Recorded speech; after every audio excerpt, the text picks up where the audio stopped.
Students, तो आज हम डिस्कस करने वाले हैं difference between fixed and floating exchange rate. अगर हमारी करेंसी को एक्सचेंज किया जाता है, उसके हमारे रेट कैसे डिटरमाइन करे जाते हैं by the two ways which is fixed और फ्लोटिंग एक्सचेंज रेट। मतलब अगर हम किसी और कंट्री के साथ में अपनी करेंसी को एक्सचेंज करते हैं तो उसके हमारे दो तरीके से रेट फिक्स करे जाते हैं, या तो हम फिक्स रेट में कर लें या फिर फ्लोटिंग एक्सचेंज रेट में कर लें। मतलब एक फ्लोटिंग में होता है, एक फिक्स में होता है। अभी हम वही देखने वाले हैं कि हमारा फिक्स्ड क्या होता है और फ्लोटिंग क्या होता है। अगर आपको मेरी वीडियोस अच्छी लगती हो तो आप सब्सक्राइब करें एंड लाइक करें, और अगर आपको किसी भी तरह का कोई प्रॉब्लम हो टॉपिक के अंदर तो आप कमेंट करें। फर्स्ट है fixed exchange rate. Fix exchange rate क्या होता है? It is the rate fix by the government and remains at the same level. मतलब ये वो रेट होता है जो कि फिक्स करती है हमारी गवर्नमेंट, और ये सेम रहता है हर एक लेवल पे। और ये रेट डिटरमाइन करता है गवर्नमेंट और सेंट्रल बैंक।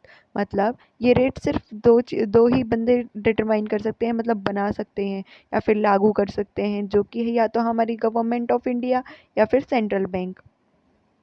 ये हमारा फिक्स्ड एक्सचेंज रेट क्या बताता है कि अगर हमारा चेंज करता है ये करेंसी के अंदर, मतलब कोई भी चेंजेस करेंसी के अंदर आते हैं तो वो हमारी करेंसी को क्या कर देता है? Devaluation and revaluation. इसमें जो स्पेकुलेशन होता है वो वेरी लेस होता है and takes place only when there is a changes in government policy. मतलब कि अगर जो सट्टेबाजी होती है कि हमने कम पैसे में अपनी करेंसी खरीद ली कोई और दूसरी कंट्री में सेल कर दी, मतलब परचेज सेलिंग, कम में परचेज करी और सेल कर दी हमने ज़्यादा में, वो इसमें पॉसिबल नहीं है, क्योंकि इसमें जो चेंजेस होते हैं वो बहुत ही कम होते हैं और जब ही हो सकते हैं जब गवर्नमेंट पॉलिसी बनाती है अपनी, और इसमें को किसी भी तरह का हेजिंग रिस्क भी नहीं है। ठीक है, तो मैं इसका एग्जांपल देना चाहूँगी कि फॉर एग्जांपल हमारी इंडिया की करेंसी है रुपीज़ में, और हमें $1 परचेज़ करना है दूसरी कंट्री के साथ या फिर एक्सचेंज करना है। वहाँ का जो फिक्स्ड एक्सचेंज रेट होगा, फॉर एग्जांपल वहाँ का 60 है। अगर हमें 60 रुपीज़ दे के हमें $1 मिलेगा।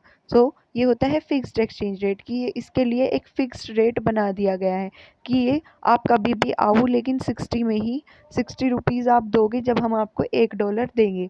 ऐसे ही हमारा फ्लोटिंग एक्सचेंज रेट होता है, लेकिन ये फिक्स से हमारा पूरा उल्टा होता है या फिर रिवर्स होता है। कैसे? या फिर अपोजिट होता है। It is the rate which is according to the market forces. मतलब फिक्स्ड एक्सचेंज रेट तो हमारा over a period of time के लिए फिक्स था, लेकिन ये क्या होता रहता है? चेंज होता रहता है as per the market forces. अब ये मार्केट फोर्सेस क्या होती है, और ये मार्केट फोर्सेस से ही डिटरमाइन किया जाता है।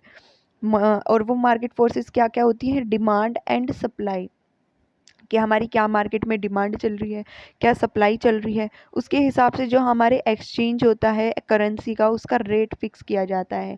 Changes in the currency depreciation and appreciation.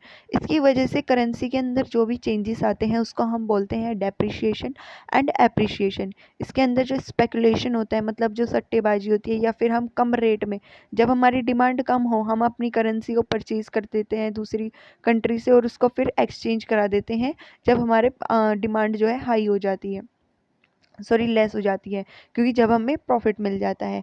ऐसे ही देयर इज़ अ रिस्क। यहाँ पे रिस्क तो होता है, लेकिन वो कंट्रोल या रिड्यूस किया जा सकता है थ्रू द हेजिंग फंक्शन।